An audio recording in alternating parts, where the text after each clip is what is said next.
E aí, tudo certo? Olha, aposto que muita gente nunca parou para pensar como uma simples goma de mascar é feita, né? Pois hoje a gente vai mergulhar de cabeça num processo industrial que é, sinceramente, fascinante e cheio de segredos que vão muito, mas muito além do açúcar. Mas antes da gente entrar na fábrica, vamos logo com a pergunta que não quer calar. Será que isso que a gente fica mastigando é, no fundo, um tipo de plástico? A resposta, adianto, é mais surpreendente do que parece. Fica aqui para descobrir. Para a gente entender essa história toda, a gente precisa conhecer os 3 ingredientes principais. E pode acreditar, a lista vai muito além do que a gente costuma ler no rótulo. Primeiro de tudo, o açúcar. Mas pode esquecer aquele açucareiro de casa. Aqui a gente está falando de sacos gigantescos, de mais de 1 tonelada cada um. E esse açúcar todo é moído até virar um pó super fino. Tudo isso para evitar aquela sensação de areia na boca, sabe? Aquele crack que ninguém gosta. Depois vem a glicose. Pensa num xarope tão grosso, mas tão grosso e pegajoso, que ele precisa ser aquecido só para conseguir correr pelas tubulações da fábrica. E olha que curioso. É o mesmíssimo tipo de xarope que a galera do cinema usa para fazer aquelas cenas com vidro falso que quebra de um jeito todo espetacular.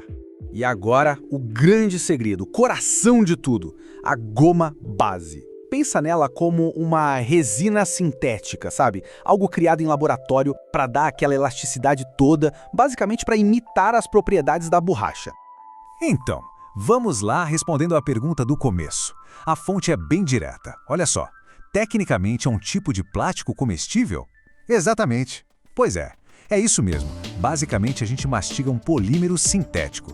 E dizem que antes de receber qualquer sabor, o gosto dela pura é como mastigar um pedaço de chinelo. Imagina só. Ok, então como é que esses ingredientes todos se transformam em goma de mascar? Chegou a hora de misturar tudo e criar uma massa que, curiosamente, os próprios funcionários da fábrica chamam de pão. Bom, tudo isso vai para dentro de uma amassadeira gigante que parece uma batedeira de pão industrial, só que bem maior. E é exatamente aqui que a mágica do sabor acontece. Os aromas secretos são adicionados para transformar aquele plástico sem gosto em algo delicioso. E o resultado é essa massa enorme aí, o tal do pão. Tecnicamente, isso já é a goma de mascar, mas visualmente ainda não parece nem um pouco com o que a gente compra no mercado, né? Ainda falta um longo caminho. E o que vem a seguir é o que eu chamo de jornada do churu-churu. É um processo industrial em altíssima velocidade que transforma aquele pão nas bolinhas de goma que a gente conhece. Esse processo tem 3 etapas principais. A massa sai da amassadora, vai para uma máquina chamada extrusora e logo em seguida para a boleadora. Vamos ver o que cada uma delas faz. A extrusora é basicamente uma máquina de fazer churros, só que gigante e industrial. Ela empurra a massa e a transforma numa corda perfeitinha que sai numa velocidade incrível, meio metro por segundo. É tão rápido e constante que a olho nu parece que a corda está até parada. Essa corda entra direto na boleadora. E lá dentro 2 parafusos gigantescos prensam e cortam a massa, formando bolinhas perfeitas. Mas aqui tem o pulo do gato. A máquina também é um refrigerador. Ela diminui a temperatura da goma em 20 graus na hora. Sem esse resfriamento, as bolinhas grudariam todas e viraria uma meleca só.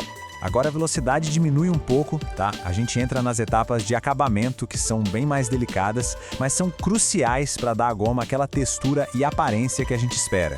Assim que saem da máquina, as bolinhas ainda estão muito macias, sabe? Elas precisam descansar por quase 2 dias inteiros. Ficam numa sala de cura com temperatura e umidade super controladas. Isso acontece porque a goma é higroscópica, ou seja, ela absorve a umidade do ar. Esse descanso todo garante que ela fique na textura ideal para receber a pintura.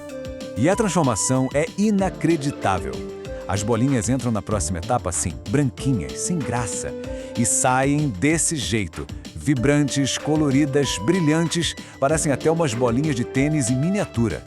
Essa cobertura super colorida é, na verdade, um xarope feito de açúcar, glicose e corante.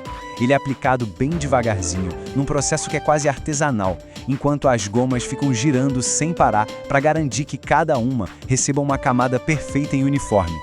E finalmente chegamos à reta final. Agora a velocidade volta com tudo e a tecnologia entra em cena para embalar o produto numa escala absurda e com uma precisão cirúrgica. O grande desafio aqui é o seguinte: encher pacotes com exatos 80 gramas, mas muito rápido. A solução para isso é genial. Uma balança computadorizada pesa várias porções pequenas ao mesmo tempo e um computador calcula, em uma fração de segundo, qual é a combinação perfeita daquelas porções para chegar no peso exato. E o resultado disso? Uma velocidade impressionante. A máquina consegue embalar 65 pacotes de goma de mascar por minuto. Isso é mais de um pacote por segundo. É muito rápido. E se esse número já parece alto, segura essa informação. No total, essa fábrica sozinha produz 70 toneladas de goma de mascar por mês. 70 toneladas. A escala de produção é simplesmente colossal.